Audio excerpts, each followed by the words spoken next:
Welcome to the Kier Beyond the Build podcast, where we get together with Kier and industry experts to explore the big issues affecting our sector. Today's episode is about alliancing, and we're kicking things off with Professor David Mosey of King's College London and Rebecca Boundy, Sector Director of Custodial and MMC for Kier. I began by asking David what alliancing is. It's a word that's been around for a while, and the problem is that it's often talked of in quite vague terms, in sort of behavioural and aspirational terms. What's new is that we're clarifying it in terms of commercial commitments. So in that respect, it amounts to a way of sharing objectives and success measures and targets and incentives, and then backing that up with joint activities designed to improve value and to manage risk, with a timetable for those activities and a governance system that supports them, with transparency in terms of crucial information, sharing of that information, clarity and commitments, and then also an exit route if things go wrong. So in other words, taking that collaborative concept and putting it into accessible and bankable commercial terms. So in terms of the benefits of alliancing and why we should be doing it, as the rubbers hit the road, if you like, on this concept, are we realising those benefits? What would you, Rebecca, from a contractor perspective, what would you say to that?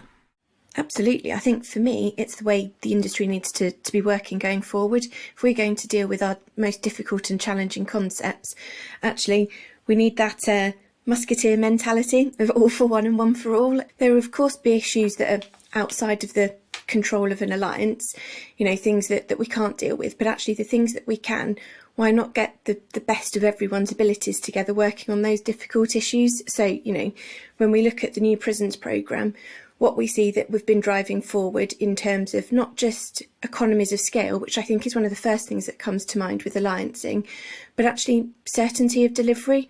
So that drive in terms of understanding the supply chain, getting an aligned supply chain across multiple projects, the importance of capacity mapping, securing common commercial terms and incentives, as David's mentioned, with the supply chain, and actually being able to really drive innovation and digital.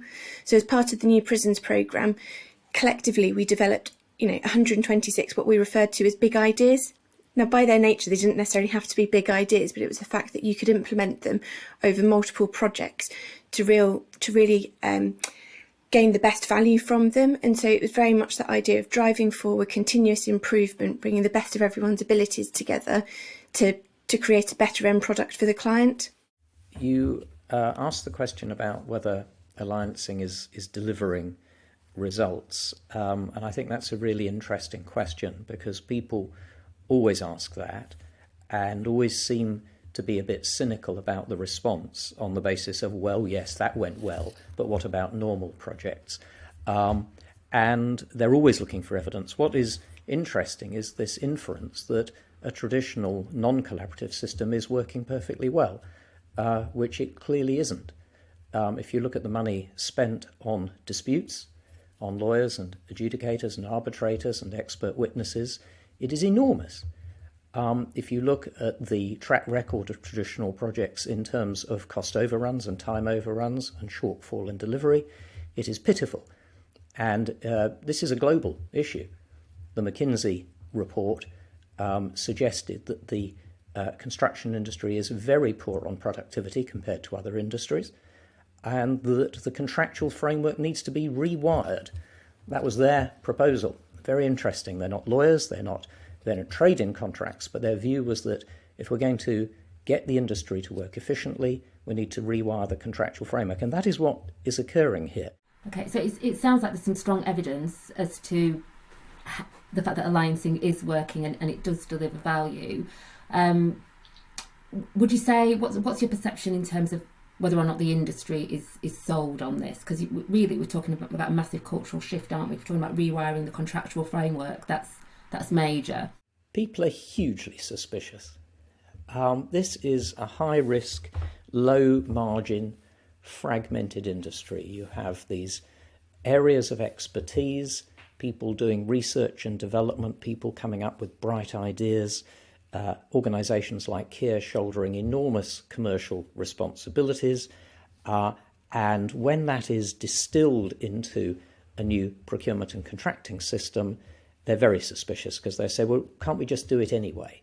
The evidence is that you might or you might not do it anyway, but if you don't understand each other's position, and the only way to do that is contracts, if you don't understand each other's position, you will hesitate, you will get disappointed because there will be misunderstandings or delays, and then we revert to something more traditional. So, no, this is, as you rightly say, Louise, a transformation, but it is not an idealistic one. I talk about the Bermuda Triangle of collaboration, which is idealistic debates and then cynical criticism and then unrealised good intentions. And we've seen that time and again over the years. People talk in very flowery terms about collaboration. If only we could act in good faith, if only there was a no-blame culture. But often they expect other people to do something else first and become very disappointed when that doesn't happen. So we do have opportunities here, but it is not a given. I think people need training. They need mutual exchanges of best practice. They need some kind of obligation, and that starts with clients, by the way, so that we get encouragement, because unless it is clearly beneficial and obligatory, frankly, then it won't necessarily happen. I'd really echo what David said there, because I think for me, from a contractor's perspective, it's quite a bold step into alliancing, because actually who we collaborate with today, we are competing against tomorrow. So the concept of sharing our learning, our best ideas, you do have to be brave. And actually, we often have the conversation internally, the rate of acceleration of our peers' learning will be much greater, but actually that's to the huge benefit of our clients, and it's no bad thing if it gives us further impetus to think of what our next ideas are and keep striving to be better. So I think for me, actually, if we could track the rate of continuous improvement, be that, as David was mentioning earlier, productivity or other metrics, how we're driving digitalisation, etc., I think you'll really see an accelerated period of growth within the industry by virtue of alliancing. And I kind of feel it's incumbent on those of us that have experienced alliancing to not quite lobby, but actually shout about the benefits of it from various perspectives, because actually how else will we kind of drive this forward in the importance of collaboration without being able to sell the positives that we're experiencing? Yeah, absolutely. And you've touched on digitalisation there, and you've talked about, I guess, how we can drive those benefits in terms of our development and so on as an industry. Absolutely. And I think it's also the sustainability of those improvements. So picking up on social value, obviously close to the Ministry of Justice's heart is obviously driving kind of opportunities for prison leaver employment. Actually, the scale of something like the New Prisons programme gives those opportunities in a way that a project in isolation or a contract working in isolation can't. So, for example, we're seeing it could be prison leavers working on Prison A, moving on to Prison B. But actually, for me, there's then the broader question around how do we, when we're part of an alliance, continue the legacy of the alliance when that comes to an end? And actually, everything that David said in terms of be that around sustainability or other aspects, we almost raise the bar, because that becomes the new norm for then going into, be it a collaborative or a more traditional form of contract following. We're taking all that learning with us. There might be people out there who are like, well, yeah, I get the idea of alliancing, but actually, I prefer to go down that traditional methods of construction route, or that will suit me in terms of my projects and so on, and what I'm doing more. How do we overcome those sorts of barriers to thinking about this? For me, any form of collaboration works better when you've got a common goal. And actually, what better a common goal than when you're working on standardisation of design components and how you're going to deliver, because everything we said about the potential for economies of scale becomes that much more great in terms of the opportunity. So I think when you look at, a client such as the Ministry of Justice, actually they're trailblazing not just in the use of an alliancing form of contract, but their drive towards platform design for manufacture and assembly, and the digital thread that underpins that is so intrinsic to the contract. And you can't deliver modern methods of construction without the digital sphere as well. So I think you need to have that intelligent client. You need to have someone that's driving at all of them, because, I mentioned earlier we had 126 big ideas to drive and improve value. Actually, if you're doing that on a common set of components, again, the opportunity for uplift is so much greater than if those big ideas are spread across a disparate design. So that for me is where the kind of the inextricable link between them comes in. So often people think they're in a restaurant choosing things from a menu, and I think this is an indulgence. We have a coherent set of recommendations for the first time in the construction playbook, with the government committed to it.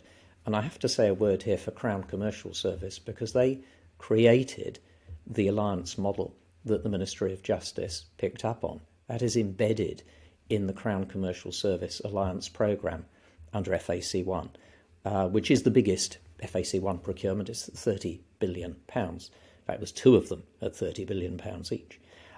They looked to an integrated range of objectives and systems, of which MMC was one, digital information management was another, engaging with the Tier 2 supply chain was a third, and collaborative governance was a fourth.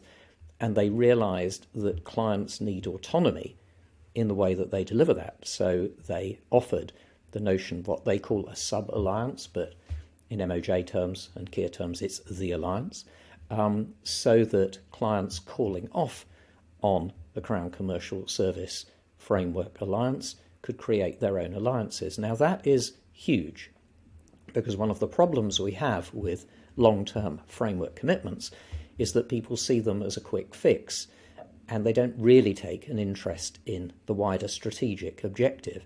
So popping in and out of a framework for a single project doesn't really get us very far. But if we have this concept that Rebecca has described so articulately of competitors developing a one-for-all, all-for-one mentality around a specific programme of work within the context of an overarching strategic framework, we're getting collaboration at every level.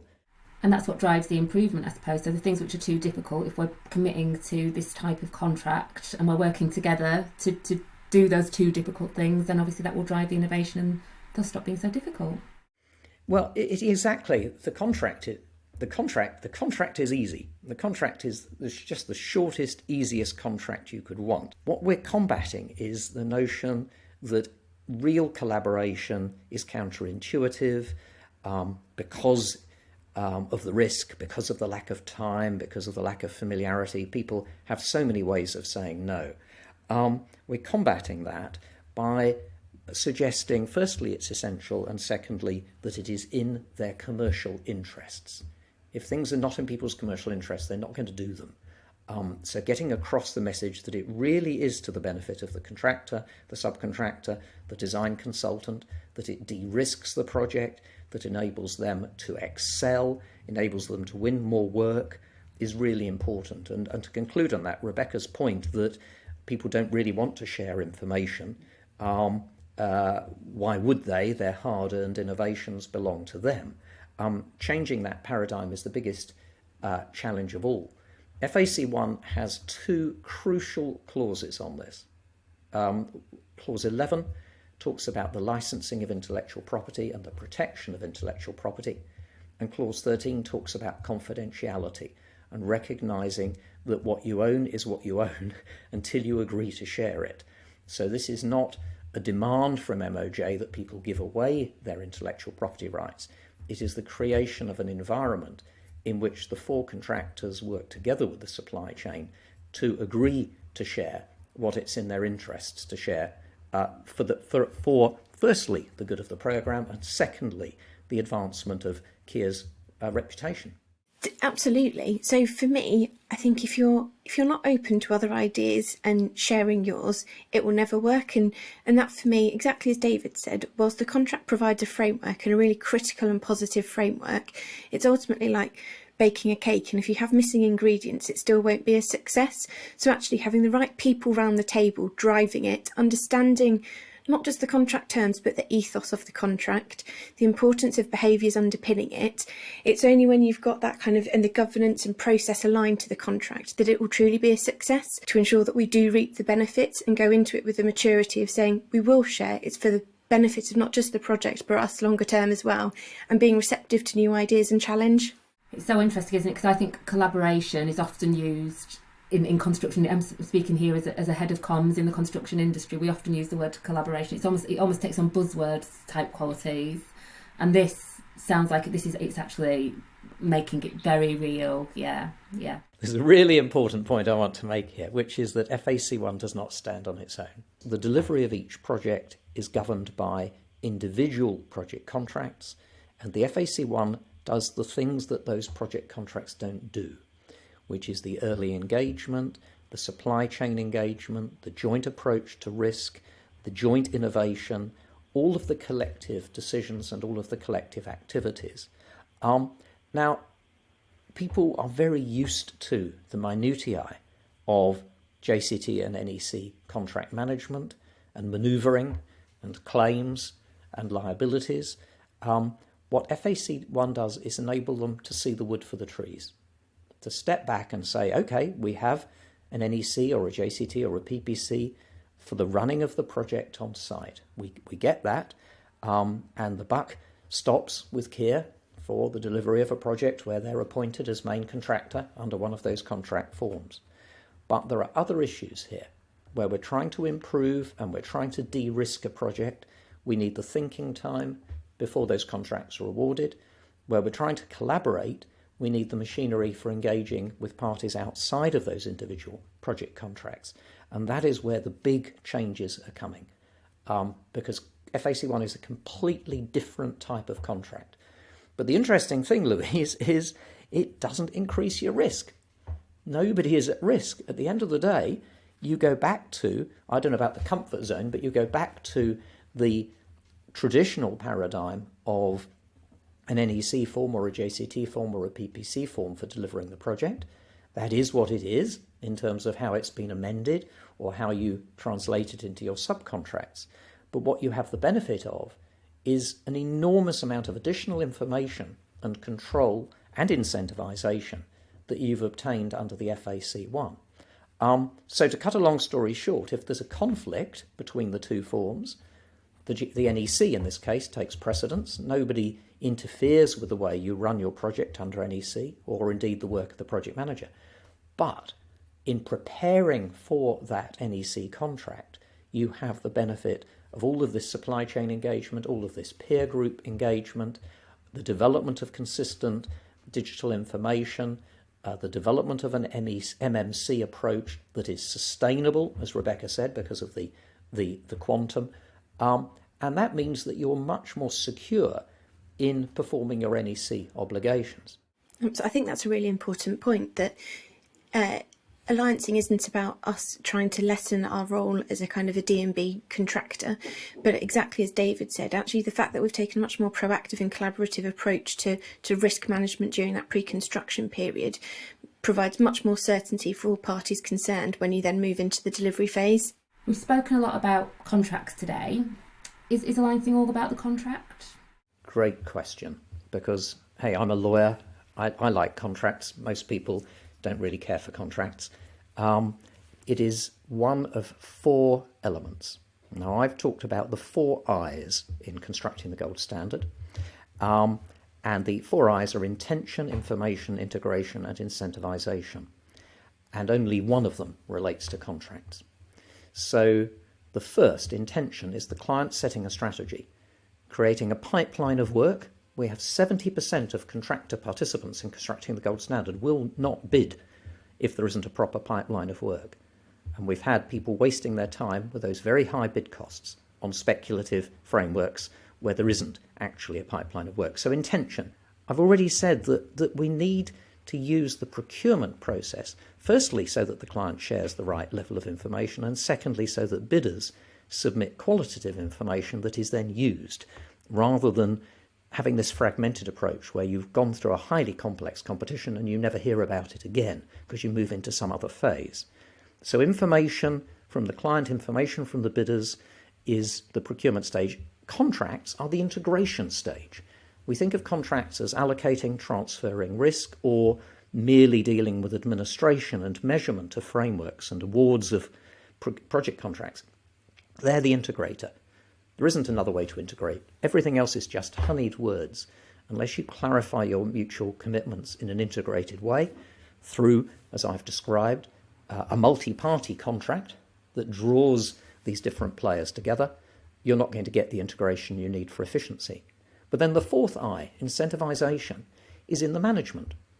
And that's not just chucking extra money at people, it is managing in a supportive manner, seeking to help the suppliers and the supply chain to deliver what they've agreed to deliver, trying to avoid wasteful disputes, trying to avoid a wasteful approach to performance measurement and to excessive mini competitions. So to me, there are four dimensions, Louise. Contracts are one of them, but strategy, procurement and management are the other three, and they all need to work together. Absolutely echo that. David speaks about the four I's. I mentioned ingredients when cooking, and it's the same mentality. You have one of those missing and you won't achieve success. So, in terms of that intention, David referred to the intention from the outset of the client, and I think that's fundamental.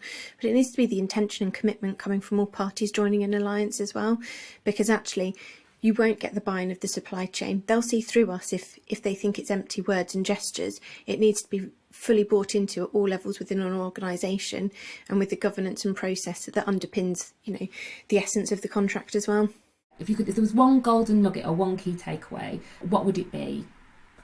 I'll start with you, David. You need to use a different form of contract to achieve different results. And an FAC1 alliance enables us to see the wood for the trees, and it enables us to escape from that Bermuda Triangle of idealistic collaborative debate, cynical criticism, and unrealised good intentions. I think my nugget would have probably been a less articulate version of what David said, actually, in terms of if we want to really approach the tough issues that our industry is facing, be that around the green agenda and carbon productivity, then actually that we need to work better in terms of the sum of our parts, and we need to have a framework that enshrines that from the outset. So actually, what better way to do that than under an alliancing form of contract? So we've talked about how critical clients are to the successful delivery of alliancing frameworks. So it would be absolutely remiss of us not to have a client perspective. We're delighted to be joined by Sue McElroy and Robin Seaton from the Ministry of Justice, who've both been instrumental in the delivery of the alliancing contract for the new prisons programme. So thank you both for joining us today. Obviously, an alliancing framework, as we've discussed, is very ambitious and very different, I guess, to traditional forms of procurement. Can you let us know what were your drivers behind introducing an alliancing framework?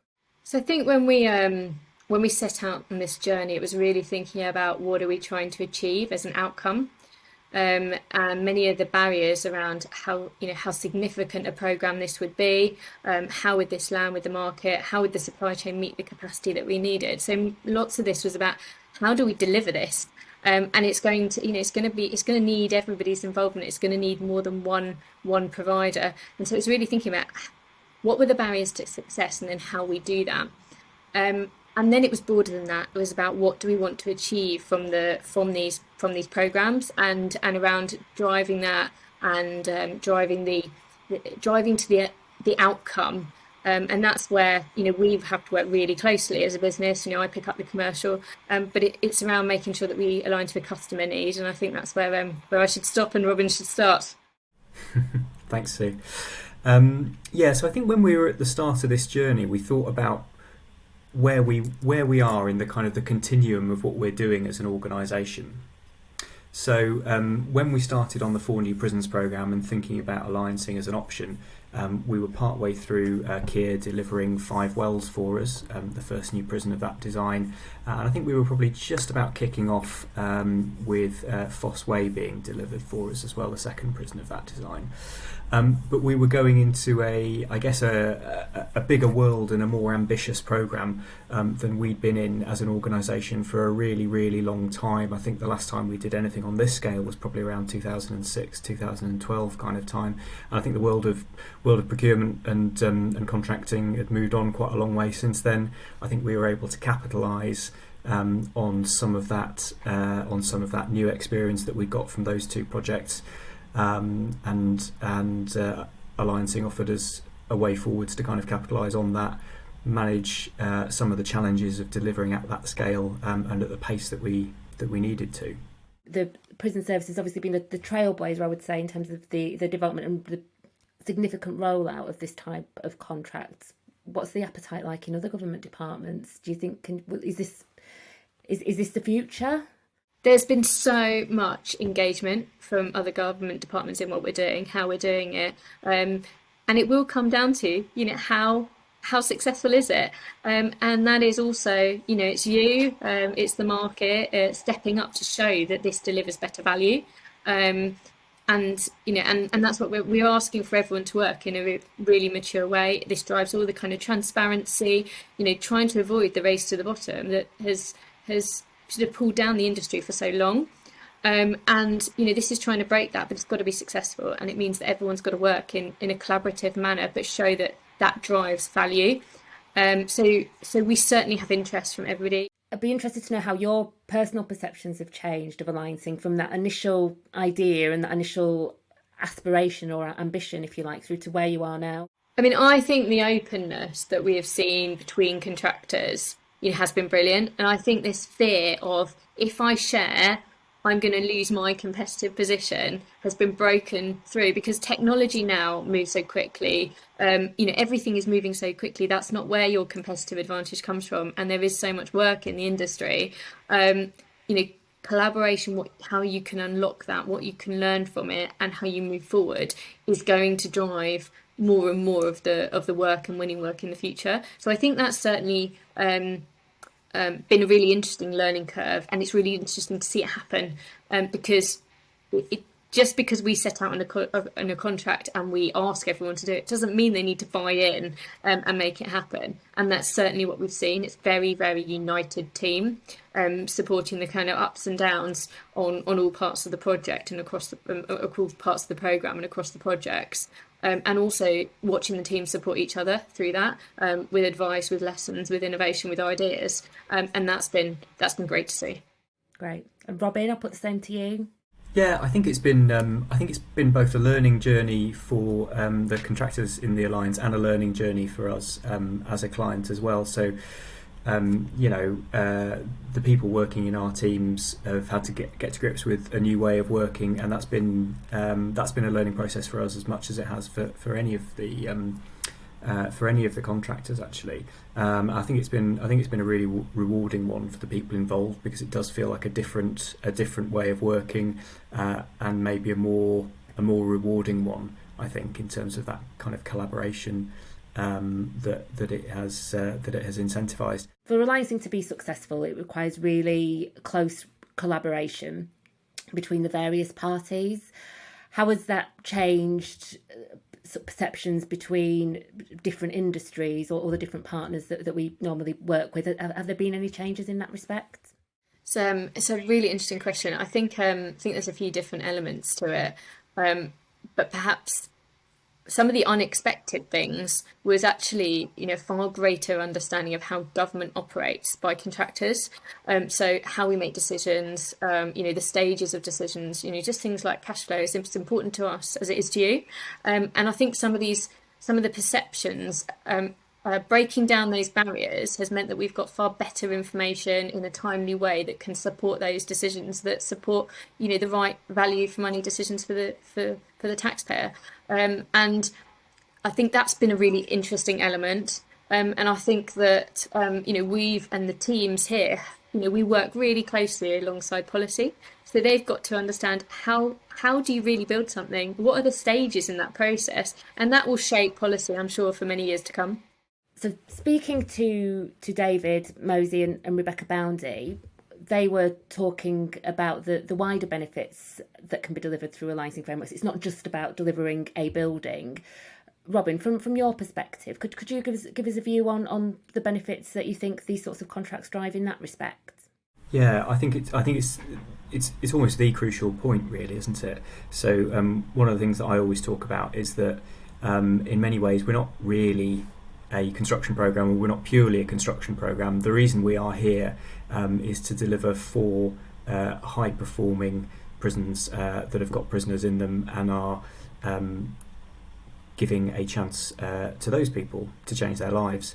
Now, I'm not naive enough to think that we can get everyone everyone inside prison to change their lives. But in terms of what we've done around design and creating the opportunities for people, now that's really important, and that's where we really drive value for the taxpayer from this process. When we started out doing our new prison programme back in sort of 2016 or so, we thought really carefully and really clearly about the evidence that underpins good prison performance at this point in the 21st century, and it's the first time we'd really had the opportunity to rethink that for a while. Now, I think what alliancing does for us is that it enables us to drive that level of understanding and that level of buy-in into the absolute end goal throughout everyone in our supply chain. And if you can get that greater depth of understanding of purpose, you can make sure that people at every level within those organisations are taking the right decisions to drive the right outcomes for the project. Thank you to all our guests for their time and sharing their expertise. I'll be back next month with a new episode. And don't forget, you can head to kier.co.uk/podcasts to find out more.